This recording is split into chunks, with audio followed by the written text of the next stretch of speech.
Engine जब लगा हुआ है तो डब्बे अपने आप चलते हैं। टिकट मुझे दिया था तब भी मुझसे पूछा नहीं था। हम हिंदू हैं तो क्या हिंदुत्व की बात नहीं कहेंगे? जो हिंदुस्तान में रहता है वो हिंदुत्व है। और राम कौन है? सर, भोपाल से आप सांसद भी रहे हैं, तो आपके कार्यकाल में क्या क्या उपलब्धियां रही? सड़कों का निर्माण गांव गांव में नीचे तक जाके मैंने काम किया। जब आप सांसद थे तो सबसे बड़ी चुनौतियां क्या रही? हमारा गांव कैसे सुंदर बन सके। बच्चे पढ़ने नहीं जाते थे। माहौल ने सबसे पहले ये कहा कि शराब की दुकान बाहर होनी चाहिए। स्कूलों को ठीक कराने की कोशिश करी। नीति से जो राज चलाता है उसको राजनीति करने की आवश्यकता। हम जो पॉलिटिक्स कर रहे हैं वो हमारे समाज के लिए, हमारे समाज के लोगों के लिए और राष्ट्र के लिए। तो वैश्विक नेता एक ही है जिसका नाम नरेंद्र मोदी है। 24 आवर्स में वो 18 घंटे जो आदमी काम करता है। आने वाले कल को भी तो हमें नरेंद्र मोदी चाहिए। राहुल गांधी को नेतृत्व की क्षमता नहीं, सारी दुनिया कहती है। सही है। ये परिवारवाद है। जिसकी जैसी दृष्टि है उसकी वैसी सृष्टि है। जैसे कांग्रेस खत्म होने की कगार पर है। आप सभी का नमस्कार। आप देख रहे हैं बतंगड़ और मैं हूं आपके साथ अमन श्रीवास्तव। आज की खास चर्चा में हमारे साथ मौजूद हैं एक ऐसे नेता जो कानून के क्षेत्र से राजनीति में आए, मध्य प्रदेश भारतीय जनता पार्टी के वरिष्ठ नेता और भोपाल के पूर्व सांसद आलोक संजर जी। सर, बहुत बहुत स्वागत है। जी नमस्कार। सर, सबसे पहले तो मैं जानना चाहूंगा आपकी राजनीति की शुरुआत कैसे हुई, क्योंकि एक एडवोकेट हैं आप, राजनीति से कैसे आप जो है राजनीति में आए कानून की? वस्तुतः राजनीति में मैं छात्र जीवन से आ गया था। जब स्कूल में पढ़ता था तब भी शाला नायक बना था। फिर उसके बाद कॉलेज में आया, कॉलेज में चुनाव लड़ा, तो कक्षा प्रतिनिधि का चुनाव लड़ा। फिर उसके बाद भामीदिया कॉलेज में उपाध्यक्ष का चुनाव लड़ा, चुनाव जीता। और उसके बाद जो स्टूडेंट्स थे उनकी मदद करना, नए बच्चों को उनको सलाह देना, रैगिंग हुआ करती थी, रैगिंग के खिलाफ काम खड़ा करना, इस तरह मैं काम करता रहा। तो अपने आप ही एक समाज सेवा में काम करते करते राजनीतिक क्षेत्र से जुड़ गया। बाद में भारतीय जनता पार्टी की विचारधारा से जुड़ा, विद्यार्थी परिषद का कार्यकर्ता बना। विद्यार्थी परिषद के जब कार्यकर्ता बने तो पहली मीटिंग में गए तो 2 लोगों से मेरी मुलाकात हुई थी। एक जो वर्तमान हमारे तत्कालीन मुख्यमंत्री शिवराज सिंह चौहान जी और दूसरे एक हमारे शालिग्राम जी तोमर, विद्यार्थी परिषद के संगठन मंत्री थे। तो जब इन लोगों से मुलाकात हुई, इन लोगों के विचारों से जब मैं अवगत हुआ तो मुझे लगा कि इनके साथ काम करना चाहिए। और विद्यार्थी परिषद का मैं भोपाल का नगर मंत्री बना। और उसके बाद युवा भारतीय जनता पार्टी से जुड़ा, युवा मोर्चे का उपाध्यक्ष बना, युवा मोर्चे का महामंत्री 2 बार बना, युवा मोर्चे का अध्यक्ष बना। उसी दरमियान वार्ड नंबर 26 था वो तत्कालीन, वहाँ से चुनाव लड़ने का मौका मिला तो पार्षद बना। और तब तक लॉ कंप्लीट हो चुका था, वकालत शुरू करी थी, लेकिन चूंकि समाज सेवा के साथ दूसरा काम करना बहुत कठिन होता है, तो फिर उसके बाद भारतीय जनता पार्टी का महामंत्री बना, फिर पार्टी का अध्यक्ष बना, दूसरी बार पार्षद बना, फिर प्रदेश का कार्यालय मंत्री बना। और उसके बाद भारतीय जनता पार्टी ने आशीर्वाद दिया, सांसद बनाया, अभी राष्ट्रीय परिषद का सदस्य भी बनाया। तो भाजपा ने दिया, लेकिन एक विचारधारा से जुड़ा रहा, अनुशासन में काम किया, संगठन की रीति नीति को समझा, तो संगठन ने आशीर्वाद देते देते मुझे यहाँ तक पहुँचाया। और यही माध्यम बना, सेवा भाव जो था, समर्पण भाव जो था, वो मुझे राजनीति में लेके आया। सर, अगर बात की जाए राजनीति में एक महत्वपूर्ण होता है प्रेरणा, तो प्रेरणा आपको कहाँ से मिली राजनीति में? देखिए, मैंने बताया ना कि 2 लोग प्रेरणा स्रोत मेरे बने थे जब मैं कॉलेज में था। तब शिवराज सिंह चौहान जी, शालिग्राम जी तोमर, एक दीपक जोशी जो मुझसे सीनियर हुआ करते, मेरे साथ वो चुनाव अध्यक्ष का लड़े थे। बाद में जब संगठन से जुड़ा तो कुशाभाऊ ठाकरे जी के नजदीक आया, प्यारेलाल खंडेलवाल जी के नजदीक आया, तो माननीय कैलाश जोशी जी, सुंदरलाल पटवा जी, कैलाश सारंग जी, ऐसे जो हमारे राजनीतिक पूर्वज थे, लक्ष्मण शर्मा जी, बाबूलाल गौर जी, गौरी शंकर कौशल जी ने मुझे पहली बार सदस्य बनाया था। तो जो भाजपा की उस विचारधारा से ओतप्रोत थे, नए कार्यकर्ताओं को जोड़ना, काम कैसे करना, वो सब सिखाते थे। उनके माध्यम से मैं राजनीति में आया और उनके माध्यम से मैं विचारधारा से अवगत हुआ।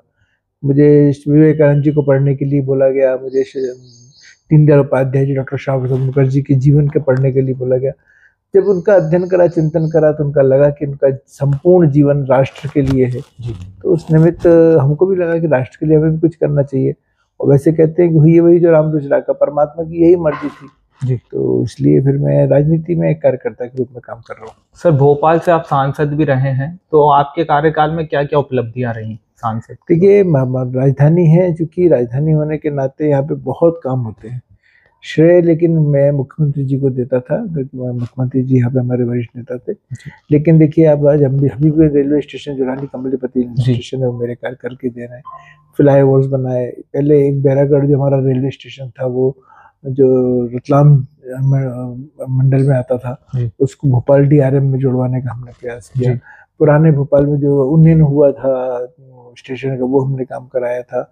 सड़कों का निर्माण गांव-गांव में नीचे तक जाके मैंने काम किया। कई जगह मैंने कम्युनिटी हाउस दिए, क्योंकि जो शहर में तो लोग काम कर लेते हैं, शहर में बहुत सारी योजनाएं भी मिल जाती हैं, लेकिन गांव इससे वंचित रहते हैं। तो मैंने गांव को मैं ज़्यादा काम कराने की कोशिश करी थी। स्कूलों पे मैंने पैसा दिया, कम्युनिटी हाउस के लिए मैंने पैसा दिया। तो उस तरह से उस पैसे का सदुपयोग हो उस निमित्त मैंने योजना बनाकर काम किया था। जब आप सांसद थे तो सबसे बड़ी चुनौतियां क्या रही जो आपको महसूस हुई बड़ी चुनौतियां? चुनौतियां आती है कि जैसे ग्रामीण क्षेत्र में या शहर में हम देखते थे नशे की स्थिति ज़्यादा खराब थी। मैंने अनेकों लोगों के नशे छुड़वाए, लोगों के बीच में जाता था, नशे के जो नुकसान है उनके बारे में बताता। चूँकि एक सांसद होता है, लोग उसको बड़े आदर भाव से देखते हैं, यदि अपनी बात कहता है तो उसको सुनते भी हैं। तो मेरे पास अनेकों वीडियोस पड़े हैं जिस पे मैंने लोगों को नशा मुक्त कराया है, गुटखा छुड़वाया है, शराब छुड़वाई है। ये एक बहुत बड़ी चुनौती। दूसरी शिक्षा, बच्चे पढ़ने नहीं जाते थे, तीसरे लेकिन मोदी जी ने एक बहुत अच्छा काम किया था। मोदी जी ने कहा था हर एक सांसद अपने अपने क्षेत्र में एक आदर्श गांव बनाए। मैंने तावरा सेवेन्यू को आदर्श गांव बनाया। फिर बच्चों को पढ़ने के लिए हमने प्रोत्साहित किया। हमारा गांव कैसे सुंदर बन सके, हम सब व्यवस्थित कैसे हो सके। गाँव वालों ने सबसे पहले ये कहा कि शराब की दुकान बाहर होनी चाहिए, तो हमने कलेक्टर से बात करके उस शराब की दुकान को गांव से बाहर कराया। फिर उसके बाद स्कूलों का हमने उन्नयन कराया, स्कूलों को ठीक कराया, वहाँ पे बैठक व्यवस्था करी। CSR से पैसा लेकर आते थे, तो उसके माध्यम से भी हमने वहाँ पे उनका स्कूलों को ठीक कराने की कोशिश करी। जो इंस्ट्रूमेंट्स वगैरह हमने दिलवाने का प्रयास किया, तो उससे स्कूलों में बच्चे जाने लग गए, उनको लगा कि हाँ स्कूल जाना चाहिए। और आप यदि जाकर देख कर आओगे तो एक बहुत आदर्श स्थिति हमने खड़ी करी थी। इसके अलावा भी हमने वो बहुत प्रयास किया जिनको हमने आदर्श गांव नहीं मनाया था, उसके बाद भी उन गाँवों को हमने ठीक करने का प्रयास किया। तो किसानों को कैसे अवगत कराएं कि कैसी उन्नत खेती करें, कैसे हम आज वैज्ञानिक तरीके से खेती करें। उनको पता नहीं, अपने तरीके से खेती कर रहे थे, लेकिन जब उनके बीच में जाकर ये विषय रखना शुरू किया तो उससे किसान भी लाभान्वित हुए। अगर बात की जाए आज की राजनीति में, आप कमी क्या मानते हैं, किस चीज की कमी है आज की राजनीति? राजनीति में कोई कम्युनिटी कमी हमारे अपने अंदर होती है जी। हमारी कमियां हमको आगे पीछे करती है, हमारी अच्छाइयाँ हमको आगे बढ़ाती हैं। लेकिन राजनीति में मुझे लगता है कि कभी कोई नहीं, आप यदि अच्छे मन से राजनीति कर रहे हो, राजनीति मतलब नीति से राज चला रहे हो, तो मोदी जी चला रहे, हमारे प्रदेश के अभी मुख्यमंत्री जी मोहन यादव जी चला रहे। नीति से जो राज चलाता है उसको राजनीति करने की आवश्यकता नहीं होती, फिर लोग अपने आप जुड़ते हैं। शिवराज सिंह चौहान जी लंबे समय मध्य प्रदेश के मुख्यमंत्री रहे, लेकिन नीति से राज चलाया, जनहित के उन्होंने काम करे। तो वही कारण है कि वो सब आपके अपने हो जाते हैं। जो दूसरी विचारधारा के लोग भी होते हैं उनको लगता है कि नहीं ये लोग अच्छा काम कर रहे हैं, उस विचारधारा से जुड़ने का प्रयास करते हैं, वही वोटर्स में तब्दील हो जाते हैं। वो जब वोटर्स तब्दील हो जाते हैं सरकार बनती है। आगामी चुनाव में कोई भूमिका रहने वाली है आपकी, क्या भूमिका? जो भारतीय जनता पार्टी काम देगी उसको पूरी शिद्दत के साथ, पूरे मन से, पूरी लगन से, निष्ठा से मैं करता हूँ और करते ही रहूंगा। यही परमात्मा से प्रार्थना भी करता हूँ, क्योंकि भाजपा ने बिना मांगे मुझको इतना दिया है, अब तो मेरे को जीवन भर देना है, कई पीढ़ियों तक देना है। तो हम तो यही काम कहेंगे कि विचारधारा के साथ, एक राष्ट्र के साथ, एक पूरी निष्ठा और ईमानदारी के साथ जन जन की सेवा करें, गरीब से गरीब की सेवा करें, तो वो हमारे लिए लाभप्रद होगा और हमको मन को संतुष्टि मिलेगी। वर्तमान नेतृत्व का पर आप क्या कहेंगे? भारतीय जनता पार्टी का भी जो उस पे क्या राय है आपकी? वर्तमान नेतृत्व अर्थात इंजन जी। इंजन जब लगा हुआ है तो डब्बे अपने आप चलते हैं। वर्तमान नेतृत्व भी, पूर्व के नेतृत्व भी, दोनों बहुत सोच है, क्योंकि तब और अब में थोड़ा सा अंतर हो गया है। लेकिन वर्तमान नेतृत्व उन सब बातों को संभाल कर चल रहा है, और वही कारण है कि भारतीय जनता पार्टी में सबसे ज्यादा पार्षद हैं देश में, सबसे ज्यादा पंच हैं, सबसे ज्यादा सरपंच हैं, सबसे ज्यादा विधायक हैं, सबसे ज्यादा सांसद है। तो राज्यसभा में भी हम ऊपर निकल गए। तो कुल मिलाकर यदि हमने अच्छे मन से काम करना शुरू किया तो निश्चित ही हम जो है राष्ट्र के लिए कुछ अच्छा कर सकेंगे, समाज के लिए कुछ अच्छा कर सकेंगे। आपके राजनीतिक जीवन में कोई ऐसा पल जो अभी तक आप भूल ना पाए हो, हमेशा याद रहे? अनेकों पल है जिसमें प्लस और माइनस हमारा हुआ है, और उसको भूलना भी नहीं चाहिए, वो हमारा प्रेरणा के स्रोत बने। लेकिन सेवा भाव यदि हम लेकर करते हैं तो निश्चित रूप से हमको बहुत आनंद की अनुभूति होती है। सर, कुछ विवादित सवाल आप पर उठते हैं कि 2019 में भाजपा ने साध्वी प्रज्ञा ठाकुर जी को टिकट दिया, तो उस समय टिकट कटने का आपको कोई अफसोस हुआ या फिर? बिल्कुल नहीं हुआ। मैंने तो आगे होकर उनके चुनाव का संचालन किया, और पूरे मनोयोग के साथ पूरे गांव-गांव में गया। उनका स्वास्थ्य ठीक नहीं रहता था, वो नहीं जा पाती तो मैं जाता था, क्योंकि मैं एक कार्यकर्ता हूँ, मैं नेता नहीं हूँ। जी। तो कार्यकर्ता का तो एक ही काम है, जितना अधिक से अधिक काम करे, यही कार्यकर्ता की परिभाषा है। मुझे कोई अफसोस नहीं है। जब टिकट मुझे दिया था तब भी मुझसे पूछा नहीं था, और जब मेरा टिकट काटा तब भी मुझसे नहीं पूछा था। कुल मिलाकर एक कार्यकर्ता को ही टिकट दिया है। और भारतीय जनता पार्टी में सबसे अच्छी बात ये है कि यहाँ पे एकल निर्णय नहीं होते, यहाँ सामूहिक निर्णय होते हैं। सामूहिक निर्णय को जिसने स्वीकार कर लिया वो श्रेष्ठ कार्यकर्ता है। आपने कार्यकर्ता की बात की अभी, तो आप एक कार्यकर्ता और एक नेता के बीच में क्या अंतर मानते हैं? आपकी नज़र में क्या अंतर है? मेरी निगाह में, क्योंकि नेता जो होता है वो चुन कर आता है, नेतृत्व करता है, लेकिन कार्यकर्ता तो नेता का निर्माण करता है। देखिए, मोदी जी ने कितनी सुंदर बात कही थी। उन्होंने कहा था कि कांग्रेस के लोगों ने, पत्रकारों ने उनसे पूछा था कि आपका स्टार प्रचारक कौन है? जी। तो उन्होंने कहा था, मोदी जी ने, कि मेरा स्टार प्रचारक मेरा बूथ का कार्यकर्ता है। तो वही तो हमारा स्टार प्रचारक, वही नेता है, हमारा बूथ का कार्यकर्ता है, हमारा नेता है। जी। जो नेतृत्व प्रदान करता है अपने क्षेत्र में, भारतीय जनता पार्टी का झंडा गाड़ता है, भारतीय जनता पार्टी के झंडे को ऊंचाई पर ले आता है, मतदान करवाता है, भाजपा को अपने बूथ से जितवाता है, तो वास्तविक नेता वो है। बाद में हम लोग ही तो चुनते हैं, हम ही लोग तो जनता के बीच में जाते हैं, समझो उनकी समस्याओं का निदान करने के लिए, फिर अपने जनप्रतिनिधि के पास जाते हैं। तो कुल मिलाकर यदि देखा जाए तो हमारा बूथ का कार्यकर्ता हमारा नेता है, और वही हमारा कार्यकर्ता है। सर, विपक्ष एक आरोप लगाता है कि भारतीय जनता पार्टी हिंदुत्व की राजनीति करती है, आपको क्या मानना है सर? तो उस पर गर्व से बोलता हूँ, हाँ, हिंदुत्व की राजनीति करते हैं। हम हिंदू हैं तो क्या हिंदुत्व की बात नहीं कहेंगे? हिंदुस्तान, हम बोलते हैं हमारा देश हिंदुस्तान है, इसमें क्या गर्व की बात है? लेकिन हम हिंदुत्व की, मतलब हिंदुत्व की परिभाषा को तो समझे। जो हिंदुस्तान में रहता है वो हिंदुत्व है। राम कौन है? राम सिर्फ दशरथ के बेटे नहीं है, या सीता के पति नहीं है, या अपने भरत शत्रुघ्न लक्ष्मण के भाई नहीं है। यदि राम शब्द का हम विच्छेद करते तो राष्ट्र राष्ट्र माँ से मंगल है। जो राष्ट्र का मंगल करे वही तो राम है। जी। हम लोग यदि राष्ट्र के मंगल करने के लिए विचार करते हैं, और यदि कहते हैं हाँ हम हिंदुत्व की बात करेंगे, तो निश्चित रूप से मैं गर्व से कहता हूँ कि हम हिंदुस्तान में रहकर क्या हम अपने हिंदुत्व की राजनीति नहीं करेंगे? तो जो लोग नहीं करते हैं वो फेलियर है। सर, आपके विरोधियों का कहना है कि आप सिर्फ दिल्ली में समय बिताते थे जब सांसद रहे, और भोपाल के लोगों से जुड़ाव कम था, और आना जाना लोग भोपाल में इतना नहीं। यदि आप क्षेत्र में घूमेंगे और आमजन से पूछेंगे तो लोग बता देंगे कि मैं भोपाल में ज़्यादा रहता था कि दिल्ली में ज़्यादा। दिल्ली में जब लोकसभा होती तो रहता था, लेकिन मैं इस बात को ईश्वर को धन्यवाद देता हूँ, अपने कार्यकर्ताओं को धन्यवाद देता हूँ कि लगभग सभी गाँवों में मैं गया हूँ, और वहाँ पे गाँव में जाकर मैंने लोगों की समस्याओं का समाधान भी किया है। आज भी मेरे संबंध जो है, पारिवारिक संबंध है, कार्यकर्ताओं से भी और जनता से भी। अभी भी मेरे घर पे सुबह से लोग आते हैं, चर्चा करते हैं, बात करते हैं। जो मैं काम कर सकता हूँ आज बिना पद के उनके काम करने का प्रयास करता हूँ। वर्तमान सांसद को बताता हूँ, उनसे उनकी समस्याओं का समाधान कराता हूँ। सर, अंदरूनी बीजेपी के अंदर से बात चल रही है कि अब आलोक संजर जी को भारतीय जनता पार्टी एक बड़ा पद या फिर बड़ी जिम्मेदारी देने वाली है। भारतीय जनता पार्टी ने मुझे 1984 में ही एक बहुत बड़ा पद दे दिया था जी। मुझे भारतीय जनता पार्टी का सदस्य बनाया था। भारतीय जनता पार्टी का सबसे बड़ा पद है कार्यकर्ता बना रहना, और इस पद के आगे सारे पद छोटे हैं। तो मुझे तो 84 में कार्यकर्ता बनाया था भाजपा ने, सक्रिय सदस्य बना था जी।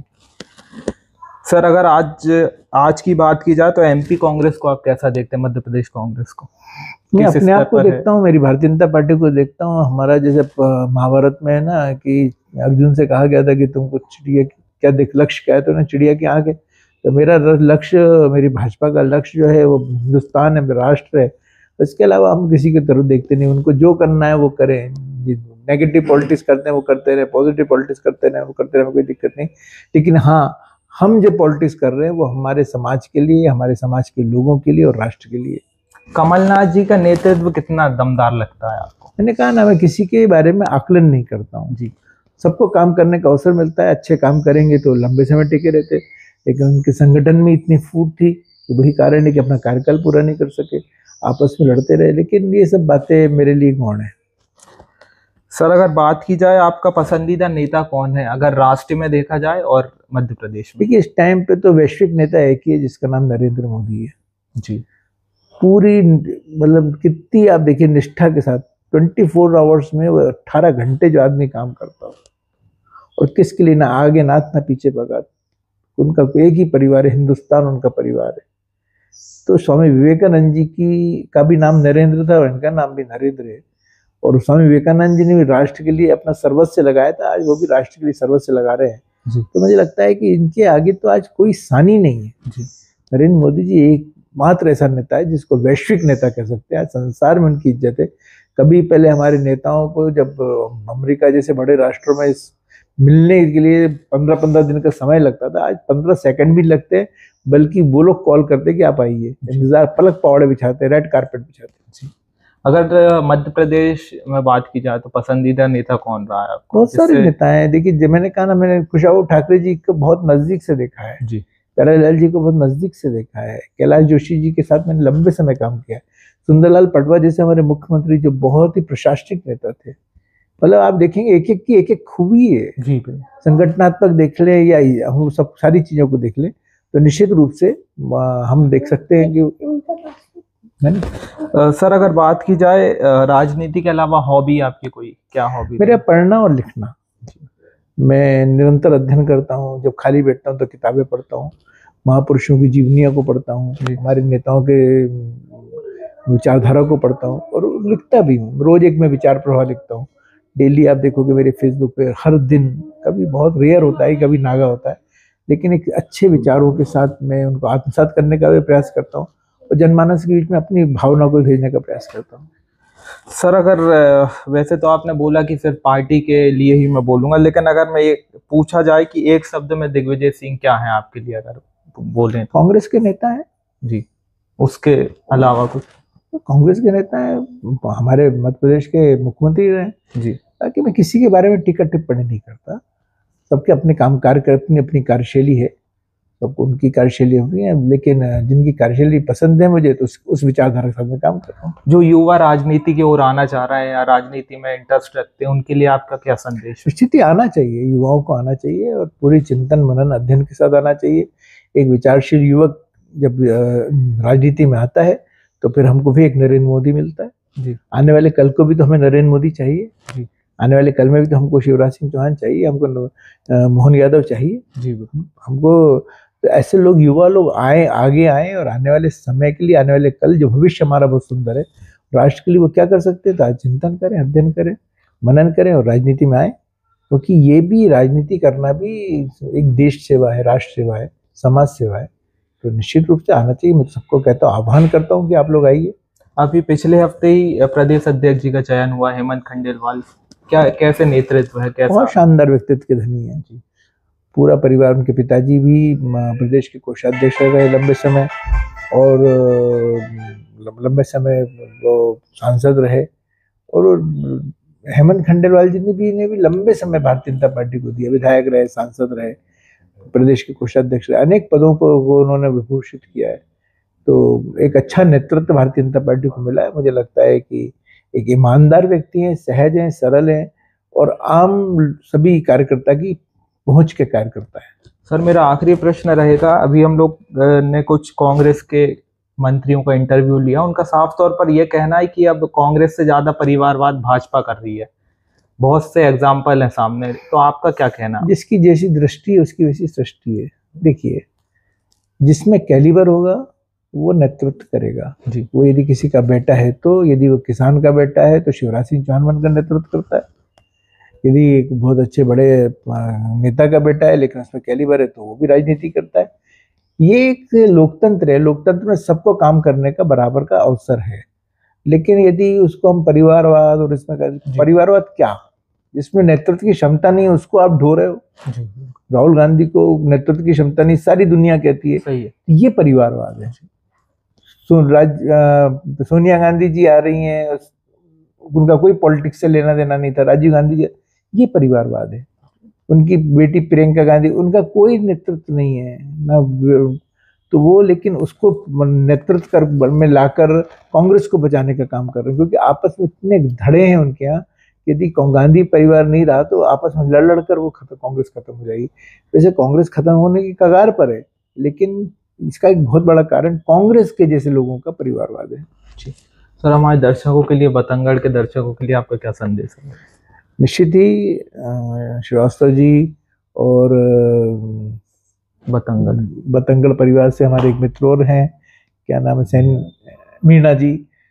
तो आप लोगों ने बतंगड़ एक सिर्फ चैनल नहीं होना चाहिए, बतंगड़ एक अपनी सुचिता के साथ और वो खबरें जो दूसरे चैनल ना दिखाने में संकोच करते हो, लेकिन हम यदि इसको लेकर आएंगे, आगे लेकर आएंगे, तो निश्चित ही हमारी इस बतंगड़ चैनल का भी नाम बढ़ेगा और समाज को एक स्वच्छ पत्रकारिता भी दिखाई देगी। दोनों पत्रकार मित्रों को मैं शुभकामनाएं देता हूँ, बतंगड़ परिवार को शुभकामनाएं देता हूँ कि पहले तो शायद बतंगड़ प्रिंट मीडिया में था, लेकिन अब इलेक्ट्रॉनिक मीडिया में वो आया है। तो जहाँ भी रहे बतंगड़ परिवार, नाम भी बतंगड़ है, अपने नाम के अनुरूप काम करना चाहिए। बहुत बहुत शुक्रिया। बहुत बहुत शुक्रिया।